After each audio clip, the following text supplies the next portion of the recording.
Al señor Marcenaro, ¿existe la posibilidad de que ustedes modifiquen la ley electoral y por lo menos discutan en el Congreso Constituyente su propuesta? Porque la decisión está en manos de ustedes. Evidentemente, siempre existe la posibilidad de volver a discutir el tema, de volverlo a analizar, si es que hubiera un gran consenso nacional sobre esta modificación. Recordemos que hasta hace pocos meses la posición era totalmente la contraria, de que no fuera que se vayan a presentar a la presidencia todos los miembros de una sola familia.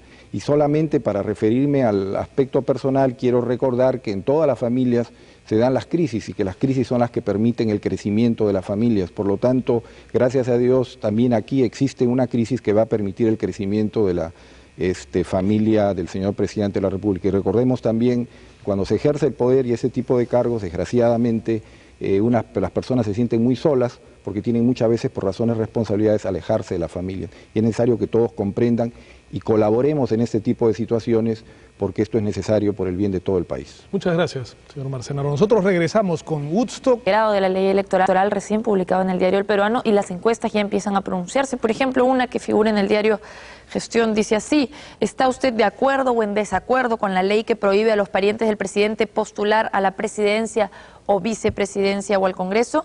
Está de acuerdo el 42%, está en desacuerdo el 53%.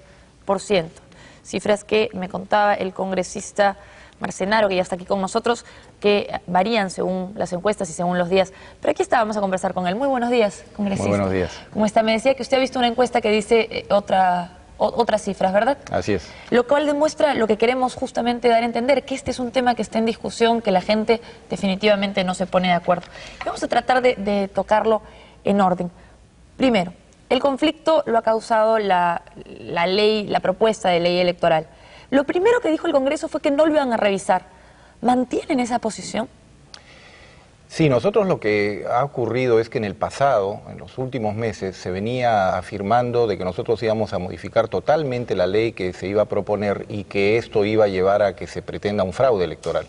Por lo tanto, nosotros tomamos la decisión política de aceptar en principio tal como viniera la ley por el jurado. Y en consecuencia lo que se ha hecho es eso, es aprobar el proyecto tal como ha sido planteado por el jurado. Y a su vez el jurado lo ha recogido de una antigua ley del año 79, en la cual se establecía justamente este impedimento para que se presenten los familiares. El problema es que el impedimento para que se presenten los familiares era conocido respecto a presentarse a la presidencia y a las vicepresidencias, pero la parte de los congresistas lo habrían agregado ustedes, lo cual contradice esta idea de aceptarlo tal como viene del jurado. Lo que pasa es que existiendo la razón por la cual se consideraba que no debería de postular a la presidencia o a la presidencia la familia del presidente, era lógico que tampoco pudieran hacerlos al Congreso. Porque si la razón es que lo que se busca evitar es el nepotismo, es decir, que toda una familia controle el poder de un país, es lógico que el Congreso es otro de los poderes del Estado y en consecuencia era necesario agregar eso. Uno de los congresistas, el congresista Velit, consideró que importante agregar esto y nos pareció que existiendo la propuesta del jurado y existiendo esta ley del 79 que establecía la prohibición para la presidencia, que no entendíamos por qué no podría existir también para los congresistas. Por eso es que se agregó en ese momento. Entonces, ¿usted reconoce que sí hay un agregado de parte de ustedes? Sí, nosotros lo hemos reconocido, así es. Y entonces es cierta la versión del congresista Piz que dice que en el comunicado no han sido honestos, por decirlo así, porque acá dice, en consecuencia, solo se ha reproducido lo que ya estaba vigente, y eso no es cierto. Se ha reproducido lo que estaba vigente en cuanto a la presidencia. Lo único que se agregó fue lo de los congresistas. El solo debió quitarse, ¿no cree? Solo se ha reproducido lo que ya estaba vigente. Lo que pasa es que el único tema que estaba en discusión y que está en discusión y es el que planteó la señora Susana es el tema de la presidencia. Ella en ningún momento se ha opuesto y como ustedes verán en ninguno de los comunicados que ella presenta o de las cartas que ella presenta, solicita que se modifique en cuanto a congresistas. Es curioso que solamente lo solicita en cuanto a la presidencia y no lo solicita en cuanto a congresista, no obstante que ese sí es un agregado que se hizo en el Congreso. Más que solicitar, ella se queja de la falta de respeto a su derecho, porque inclusive ha declarado públicamente en entrevistas televisivas que ella no se ha planteado la posibilidad de ser presidenta, que esto es una cosa de de principio y que lo que ella cuestiona es que limiten los derechos de los parientes del presidente. ¿No cree que se podría referir a las dos cosas? ¿Que era un poco más amplia su denuncia? Yo creo que la señora Susana ha demostrado y que ha quedado clarísimo que en el país estamos viviendo una nueva etapa de democracia en la cual todo ciudadano, y con mayor razón la esposa del señor presidente de la República, tiene todo el derecho de recurrir ante las diferentes instancias y presentar sus pedidos y solicitudes. La señora sí lo ha hecho presentando al Congreso un documento a cada congresista y ahora ha sido ratificado por lo que he leído en los medios el día de ayer y nos parece muy bien que las personas tengan el derecho de presentar sus pedidos y que estos sean bien recibidos y discutidos, lo que no significa necesariamente que tenga la razón en cuanto a su pedido. De lo contrario, como usted sabe, en derecho las cosas serían muy fáciles si simple y llanamente cualquier persona podría hacer afirmaciones sobre el derecho constitucional y la interpretación fuera muy simple. Pero el problema es un poco complicado. El problema es ese, y usted ha llegado a la llaga, por decirlo de la forma más cruda, y es que se supone dentro de nuestro sistema que no cualquier persona interpreta la Constitución. Todos podemos hacerlo, pero cuando necesitamos una interpretación oficial y saber si una ley es constitucional o no, tenemos a alguien a quien recurrir. Se supone que se llama Tribunal Constitucional. Así es, y como ustedes saben, existe una propuesta de nueva mayoría Cambio 90 sobre la ley del Tribunal Constitucional. Fue la organización que preparó todo un proyecto y que está en este momento en el Congreso para ser aprobado. Desgraciadamente, con la adopción de la nueva Constitución habían muchas leyes por tratar y esta aún no ha sido tratado, y especialmente por las demoras que nos plantean la oposición en todas las sesiones. Yo le garantizo que en la sesión de hoy día se va a discutir más sobre el tema de la señora Susana que sobre los otros temas que pudieran ser materia de... Disculpe que lo interrumpa, pero eso no suena lógico. Un Congreso que puede sacar una ley tan cuestionada como la ley llamada Cantuta en 2 horas, presentándola a las 2 de la mañana, no puede controlar a la oposición para sacar algo tan importante como un tribunal constitucional. ¿Desde cuándo la oposición tiene fuerza en el Congreso? Podrán hacer, vamos a tratar de ser honestos, pueden protestar, presentan todo, pero a la hora de votar ustedes son más. Sí, pero y lo que decide estas cosas es el voto. Usted ha visto que en aquellos casos en los cuales nosotros hemos impuesto nuestra mayoría, las consecuencias han sido muy difíciles, es decir, hemos recibido una gran crítica.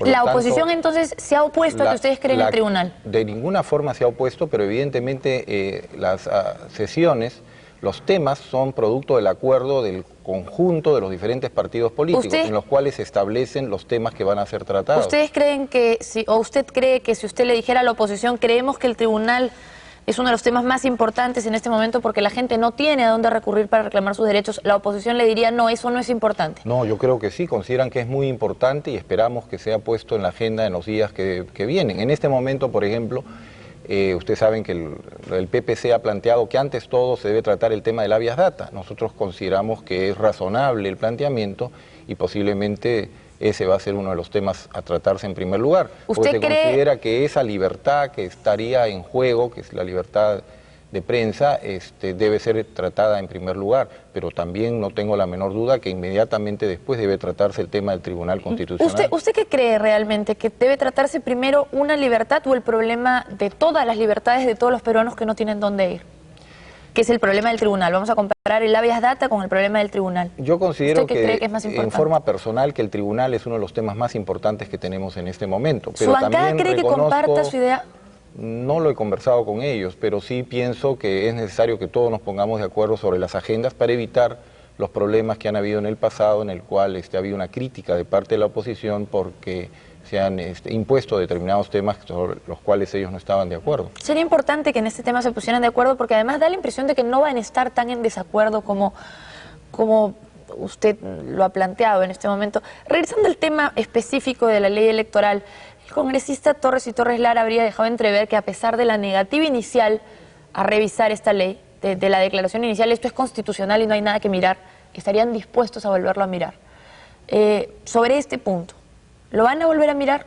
Yo creo que todos los temas son revisables, yo creo que existen muchas formas de hacerlo. Uno es pedir una reconsideración del tema, otra es presentar otro proyecto a fin de modificar la ley electoral en aquellos temas que se consideren importantes, etcétera. O sea, existen varias posibilidades y nosotros siempre estamos abiertos a discutir los diferentes temas. Lo que pasa es que nosotros hemos sostenido y y el decano del Colegio de Abogados ha ratificado el criterio de que esta norma no es inconstitucional. Es decir, aquellas personas que salen a la televisión a decir, no, esto es totalmente inconstitucional y nosotros somos los poseedores de la verdad, nosotros les contestamos diciendo que ni nosotros nos consideramos poseedores de la verdad, ni ellos, que es necesario discutirlo, porque evidentemente existen diferentes criterios. Claro, la diferencia es que ustedes son los poseedores del poseedor de la verdad, porque ustedes tienen en sus manos crear o no el tribunal. Sí, y no es una posición un poco fácil decir, usted no es poseedor de la verdad y yo tampoco, pero como no hay, no importa. No, por eso es que estamos dispuestos a discutirlo en el Congreso, en vista de que no existe un tribunal, es necesario que se discute este tema en el Congreso para ver las posibilidades de la reconsideración. ¿Y cuando ustedes decidan van a ser los poseedores de la verdad? Cuando se decidan tienen que Cuando al decidir. final ustedes digan esto es inconstitucional o esto es constitucional, de repente dicen, como dijeron al comienzo, no, esto es totalmente constitucional, no pasa nada. ¿Ustedes serán los poseedores de la verdad en ese momento? Creemos que los poseedores de la verdad lo tiene que establecer al fin y al cabo el tribunal, que es un organismo independiente y es el cual tenemos que crearlo a la mayor rapidez posible a fin de que pueda determinar esto. Pero ahora nosotros somos legisladores y lo que tenemos que hacer es legislar, que eso es lo que nos toca. Nosotros consideramos, en primer lugar, esto es una norma muy antigua, en segundo lugar, que el argumento de que porque no existía la reelección y ahora existe, han cambiado las razones, yo considero que no altera en nada. ¿Usted cree que no han cambiado? ¿Cuáles son las razones? Regresemos entonces a las razones un poquito antes de terminar el tema. Usted dice que la razón para mantener este impedimento es el nepotismo, que no se llene el poder de la misma familia. Yo no entiendo. Pero acá no se llenaría porque están un solo puesto y toda la familia peleando por él. Claro, yo lo que no entiendo es por qué antes, porque existía un periodo para que un presidente pueda ejercer el poder durante 5 años, no estaba permitida la reelección. Sin embargo, ahora que es posible que un presidente pueda ejercer el poder durante 10 años, se dice que ya cambió el criterio. Yo considero que el criterio es exactamente el mismo. Es que Si un gobernante durante ejerce 5 años no debe participar la familia en la siguiente elección, considero que ahora que un gobernante puede ejercer el poder durante 10 años, tampoco debería su familia. De lo contrario, simple y llanamente en las elecciones siguientes intervendría la familia y por lo tanto se convendría una especie de dinastía, es decir, pero como usted eternamente bien lo dice, la familia. Y como la usted familia, bien lo dice, la lógica es en la siguiente elección. O sea, mientras, porque la lógica de, por lo menos todos los que han estudiado esto dicen que la lógica de impedir a la familia postular era que si no podía el presidente, que no pusiera un testaferro. Como se le prohibía a él que no pusiera a su hermano, a su esposa, para continuar él en el poder, pero desde que puede él, podría cualquiera. Pero entonces si eliminamos esta prohibición, ocurriría que después de los 10 años, si un presidente ejerce durante 10 años, podría él volver a presentar a su familia y en consecuencia continuaría la misma familia ejercitando el equivalente no sería... Recordemos una cosa, que quien ha sido elegido, por ejemplo, en el caso actual, por el pueblo, ha sido el presidente Alberto Fujimori, y las personas que están alrededor de él, su esposa, su hermano, sus hijos, etcétera, gozan del prestigio, gozan de las posibilidades que les ha brindado el pueblo al elegir a al señor Alberto Fujimori. Por lo tanto, ellos no pueden utilizar esta ventaja que se les ha otorgado por ser familiares para volver a acceder al poder. ¿Usted cree que es un problema de utilizar ventajas entonces? Creo que por razones éticas no deberían de participar los familiares. Y si además, el pueblo conoció a las dos... Lo curioso es que esto fue lo reclamado por todos los partidos durante la discusión de la Constitución. O sea, cuando discutíamos la Constitución y se puso el tema de la reelección, decían, ahora lo lógico es que lo reclamado, doctor, disculpa que lo interrumpa, lo reclamado era que el presidente no usara las ventajas. Nadie puede creer que la señora use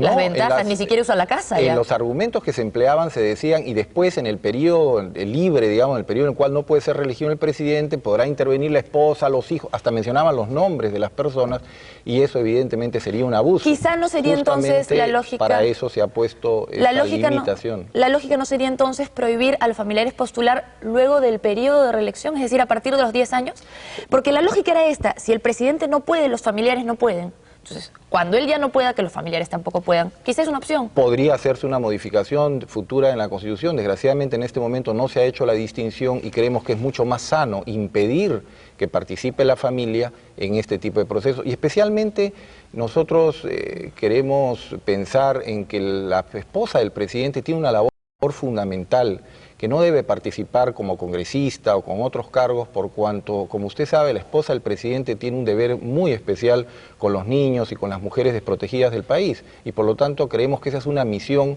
que se le ha otorgado, no obstante no ha sido elegida para ese cargo, que se le ha otorgado por ser esposa del presidente y que debería ejercitar toda vez que es necesario. Un cargo extraño, ¿no? Porque no ha sido ni elegida, ni lo ha elegido ella, ni se le remunera por eso, tengo entendido. Viene por el hecho de ser la esposa, y así lo han hecho las esposas de los presidentes anteriores. Ustedes recordarán que pero también no es una obligación, fueron invitadas como candidatas a diferentes cargos, la señora Violeta, por ejemplo, recuerdo, y ella justamente rechazaba, sosteniendo de que tenía deberes que realizar en los pueblos jóvenes y con los niños y por lo tanto no quería aceptar ese tipo de responsabilidad. Claro, pero es una opción personal. Vamos a tocar el tema. Nos llama la atención que justamente partidos de oposición que siempre criticaron a la gente y a la familia del gobierno, hoy día hasta la inviten a la señora Susana a participar en el... Congresista, creo que está desviando el tema, no son los partidos de oposición, la que sale en la televisión quejándose es la señora Susana y lo que ha dicho es gravísimo, ha dicho que si ustedes no le hacen caso, se va a los tribunales internacionales.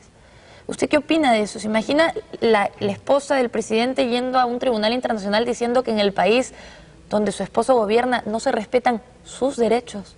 No, al contrario, tanto se respetan sus derechos que ella tiene la posibilidad de acudir a estos tribunales. Creo que sería un gravísimo error de parte de la señora Susana, por quien nosotros tenemos un gran cariño. Creemos que está siendo mal aconsejada porque evidentemente le haría un daño. Pero no solamente un daño a su esposo, con quien puede tener algún problema personal y por eso está actuando, sino fundamentalmente al país. Y creo que eso sí sería sumamente grave. Por lo tanto, nosotros consideramos... ¿Por qué le haría un daño al país? Al reclamar un tribunal que usted me ha reconocido que no existe y que es importante para defender nuestros derechos, ¿por qué le hace un daño al país? Por la razón que usted decía, evidentemente la imagen del país sería mellada si es que una esposa de un presidente en oposición a su esposo y en oposición al Congreso recurre a un... tribunal internacional para solicitar algo. Para solicitar algo a lo que, aunque tenga derecho a eso. Sí, aunque tenga derecho, pero creo que la esposa de un presidente tiene que mantener y cuidar la imagen de su esposo. ¿Y si lo quiere hacer otro ciudadano, por ejemplo? Todos tienen derecho, y la misma señora también tiene derecho. Lo que pasa es también que le haría daño al país, ¿no? ¿No? Así es, pero mucho más siendo la esposa del propio presidente de la República, evidentemente. Si se tratara de cualquier otro ciudadano, la situación sería totalmente diferente. Ante esa posibilidad de daño al país, que es muy legítima su opinión, la mayor parte de gente está de acuerdo, es el ventilar el asunto interno afuera, evidentemente hace daño, independientemente de que el daño sea justificable o no, que es una opinión que tiene, cada persona se forma. Pero hoy está en sus manos evitar ese daño. Ustedes, el Congreso, son la última carta literalmente que ha utilizado la primera dama y dice, ustedes tienen la oportunidad de responderme y de analizar este problema y tratarlo acá. Si ustedes no responden a la altura de mis expectativas, recurro al Tribunal Internacional. Claro, ahí el problema... Hoy día quiere que respondan. Hoy, el problema es el siguiente, es si el Congreso debe actuar siempre frente a ese tipo de presiones. Es decir, aquella persona que dice, yo tengo la verdad, mi verdad es la única, si ustedes no me hacen caso, yo voy a un tribunal internacional. No, pero el hecho es que va a ir. Ustedes tienen la posibilidad en este momento, o me cambian la ley o yo voy a un tribunal internacional. Nosotros consideramos que no podemos actuar bajo ese tipo de presiones, sino tenemos que tomar una decisión muy seria, muy responsable, tomando en cuenta la Constitución y buscando la interpretación que consideramos que es la más ajustada a la verdad. Ni siquiera una opción de transición, digamos, decir, ya nosotros no vamos a decidir, usted tampoco, formamos el tribunal. Porque es fácil formar el tribunal. Yo creo que sí, yo creo que tiene que ser formado en los próximos días y espero que así sea. Nosotros estamos totalmente de acuerdo. Repito que es producto de un proyecto preparado por Nueva Mayoría y Cambio 90, en fin, en vista de que los otros grupos no preparaban sobre este tema en ningún proyecto y nosotros no han presentado ningún proyecto la oposición. Que era fundamental. No recuerdo en este momento, pero sí definitivamente que el proyecto fue preparado por el doctor César Fernández Arce y el doctor Carlos Ferrero. Bueno, que es nuestro grupo ojalá que ese proyecto se vea y ojalá que esto de la señora Susana no llegue efectivamente a los tribunales internacionales, sino que podamos solucionarlo nosotros civilizadamente. Yo creo que esto está siendo aprovechado evidentemente por grupos de oposición a fin de, aprovechando un problema personal de una familia, pero en este caso el presidente de la República, y en consecuencia están buscando una división para debilitar al señor presidente de la República. Tenemos nosotros que evitar que esto se distraiga en problemas de oposición y familiares y quedarnos en el problema principal, que es que no tenemos tribunal. Yo considero que ese es el tema fundamental y el tema constitucional, y que debemos dejar a las familias que resuelvan sus problemas, porque,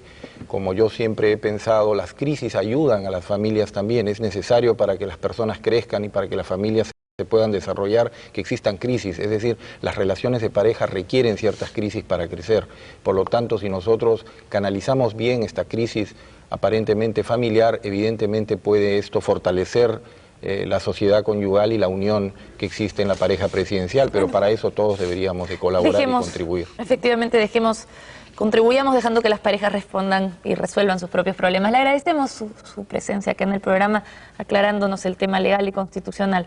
Ha sido el congresista Ricardo Marcenaro con nosotros en Primera Edición. Regresamos luego de la pausa.